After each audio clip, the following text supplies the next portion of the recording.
Okay, are you ready to have your mind blown?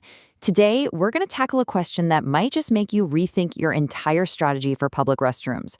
We're talking about why your purse might be the real biohazard in the room.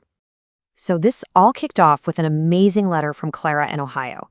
She had this fear of public toilet seats, which she imagined were covered in, and this is a direct quote, invisible butt-eating zombies. Clara, I love this. You're not just a hygiene hero. You're onto something big here. And trust me, you are not alone.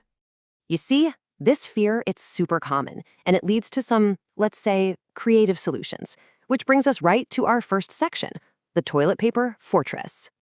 Let's just be real for a second. A lot of us walk into a public restroom and see a biological wasteland, right?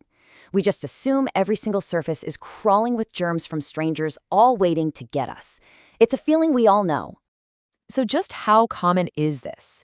Well, studies show that about 12% of women actually build those elaborate toilet paper nests.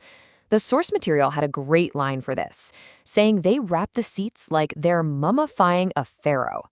I mean, we've all seen it. And for everybody else, a huge 85% of women just master the art of hovering. You know, that impressive midair squat to avoid all contact. It's basically an Olympic sport at this point. But here's where the story takes a turn. What if I told you all that work, all that worry, is pointed at the wrong target? It's time to meet the real villain of this hygiene horror story. So, while you're doing your bathroom acrobatics, what are you completely ignoring? What's the real threat that's just hiding in plain sight? It's not the toilet seat. No, the actual biohazard is the thing you take with you everywhere you go. Your purse. Yep, the bag you put on restaurant floors, in your car, and then on your kitchen counter. That is way, way dirtier than the toilet seat you're so afraid of. So how in the world does your favorite bag become a germ-filled Trojan horse? Well, let me introduce you to what we're calling the Germ Transfer Highway. Okay, just picture the scene. You go into a stall and you put your bag on the floor or on that hook that definitely hasn't been cleaned, ever. Then someone flushes a toilet.